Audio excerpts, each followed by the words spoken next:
Student in this video we are going to learn dipimethane rearrangement और यहाँ पर हम डाइपाइमीथेन रीअरेंजमेंट की बच्चों मैकेनिज्म भी सीखने वाले हैं। मैकेनिज्म बनाएंगे, उसको देखेंगे किस तरह से मैकेनिज्म की जाती है। तो पहले थोड़ा डाइपाइमीथेन रीअरेंजमेंट के बारे में बच्चों। डाइपाइमीथेन रीअरेंजमेंट क्या कहलाता है बच्चों? रीअरेंजमेंट 1,4-डाइन्स की कहलाता है। और इसका दूसरा नाम बच्चों क्या है? जीमरमैन रीअरेंजमेंट भी। इन विच द 1,4-डाइन कन्वर्टेड इनटू विनाइल साइक्लोप्रोपेन, जिसमें बच्चों डाइपाइमीथेन कन्वर्ट हो जाता है साइक्लोविनाइल विनाइल ग्रुप और साइक्लोप्रोपेन, विनाइल साइक्लोप्रोपेन में ये कन्वर्ट हो जाता है। Dipimethane unit involve a saturated carbon atom directly attach to two sides of unsaturation. तो बच्चों यहाँ पर एक जो है सैचुरेटेड कार्बन अटैच रहता है टू अनसैचुरेटेड सिस्टम से, जैसे कि यहाँ पर विनाइल ग्रुप्स लगे हुए हैं। दोनों डायरेक्ट कॉन्जुगेशन में नहीं है, बल्कि यहाँ पर एक क्या है, सैचुरेटेड कार्बन है।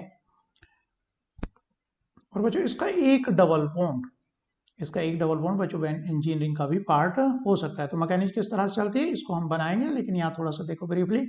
यहाँ बच्चों एक इलेक्ट्रॉन इधर से आया, एक इलेक्ट्रॉन इधर से आया, तो यहाँ पर बन गई बच्चों हमारी साइक्लोप्रोपेन रिंग बन गई। तो यहाँ पर और यहाँ पर बच्चों एक फ्री रेडिकल रह जाता है। तो ये जो बॉन्ड्स है, या तो साइक्लोप्रोपेन ब्रेकआउट होती है, ये तो नया बॉन्ड फॉर्म हुआ था, तो नया बॉन्ड इसका ब्रेक, या तो ये बॉन्ड ब्रेक होगा या फिर ये। लेकिन अगर इधर जो है फिनाइल रिंग है तो ये बॉन्ड ब्रेक होगा ताकि इसकी एरोमेटिसिटी गेन हो जाए। तो यहाँ से एक इलेक्ट्रॉन इधर आया, तो यहाँ पर बन गया बच्चों डबल बॉन्ड, और एक फ्री रेडिकल कहाँ पर चला गया? यहाँ पर चला गया, जो आपस में कंबाइन करके इस तरह से साइक्लोप्रोपेन रिंग का फॉर्मेशन ये कर देते हैं। तो इसको एक बार ड्रा करते हैं और थोड़ा सही से समझ में आ जाएगी।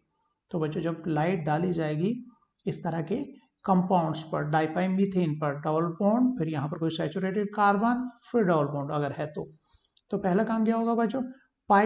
पाई स्टार ट्रांजिशन होगा, जैसा कि यहाँ पर पाई स्टार ट्रांजिशन होगा। पाई ऑर्बिटल से इलेक्ट्रॉन कहाँ चला जाएगा? पाई स्टार में चला जाएगा। तो ये डबल बॉन्ड ब्रेकआउट हो गया फ्री रेडिकल्स में, और जिसमें यहाँ पे क्या लगे हुए हैं बच्चों? फिनाइल ग्रुप्स लगे हुए हैं। और अदर साइड भी क्या है? डबल बॉन्ड, और उस पर लगे हुए हैं दो फिनाइल, पीएच और पीएच, फिनाइल ग्रुप। अब बच्चों ये फ्री रेडिकल क्योंकि हायर एनर्जेटिक है, पाई स्टार में है, तो क्या करेगा? डबल बॉन्ड दूसरे डबल बॉन्ड के साथ में रिएक्ट करेगा। तो यहाँ से एक इलेक्ट्रॉन हम इधर ला रहे हैं और एक इलेक्ट्रॉन यहाँ से आ रहा है। तो इस तरह से बच्चों यहाँ एक सिग्मा बॉन्ड का फॉर्मेशन हो जा रहा है। तो इस तरह से बच्चों यहाँ पर ये फ्री रेडिकल और ये फ्री रेडिकल दोनों आपस में कंबाइन करके ये साइक्लोप्रोपेन रिंग का फॉर्मेशन कर दे रहे हैं। तो हमारे बच्चों डाई रेडिकल स्पीसीज यहाँ पर पीएच पीएच, यहाँ पर बच गए एक फ्री रेडिकल, और यहाँ जो डबल बॉन्ड था उसका एक इलेक्ट्रॉन तो बच्चों ऊपर चला गया है सिग्मा बॉन्ड फॉर्मेशन में, तो यहाँ पर एक इलेक्ट्रॉन लेफ्ट रह गया है।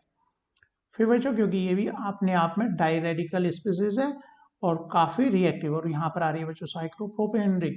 साइक्लोप्रोपेन रिंग जैसा कि हम जानते हैं बच्चों काफी स्ट्रेन होता है, इसमें से या तो फिर ये बॉन्ड या फिर ये बॉन्ड ब्रेक आउट होगा। अगर आप इसको ब्रेक करोगे तो वापस जा रहे हो, क्योंकि वो तो हमने इस स्टेप में फॉर्म ही किया है। तो हम बच्चों क्योंकि इक्विवेलेंट है ये बॉन्ड भी, क्योंकि इधर भी पीएच पीएच है और यहाँ भी सिमेट्रिकल है मॉलिक्यूल, तो कोई सा ब्रेक कर ले। तो मैं एक इलेक्ट्रॉन इस सिग्मा बॉन्ड का एक इलेक्ट्रॉन इधर ला रहा हूँ ये, और एक इलेक्ट्रॉन यहाँ वाला यहाँ से। तो इस तरह से इन दो के बीच में बन जाता है बच्चों डबल बॉन्ड का फॉर्मेशन यहाँ पर हो गया। ये डबल बॉन्ड बन गया, एक इलेक्ट्रॉन इधर से और एक इलेक्ट्रॉन इधर से। और यहाँ पर है बच्चों फिनाइल पीएच पीएच, और यहाँ पर बच्चों एक इलेक्ट्रॉन इधर गया है, तो इस सिग्मा बॉन्ड का एक इलेक्ट्रॉन कहाँ गया? इस कार्बन पर चला गया, एक इलेक्ट्रॉन इस कार्बन पर चला गया। तो यहाँ पर आ गया फिर रेडिकल, और नीचे बच्चों एक फिर रेडिकल यहाँ पर पीएच पीएच कार्बन पर है, ये पीएच पीएच। अब ये दोनों फिर रेडिकल आपस में कंबाइन करके साइक्लोप्रोपेन रिंग बना लेते हैं। इस तरह से हमारा बन जाता है बच्चों विनाइल साइक्लोप्रोपेन कंपाउंड का फॉर्मेशन हो जाता है, जहाँ पे दो मिथाइल ग्रुप्स लगे हुए थे, और यहाँ पर बच्चों पीएच फिनाइल फिनाइल ग्रुप लगा हुआ है, और यहाँ पर भी एक पीएच और पीएच। तो इस तरह से बच्चों मैकेनिज्म जाते हैं। Thank you.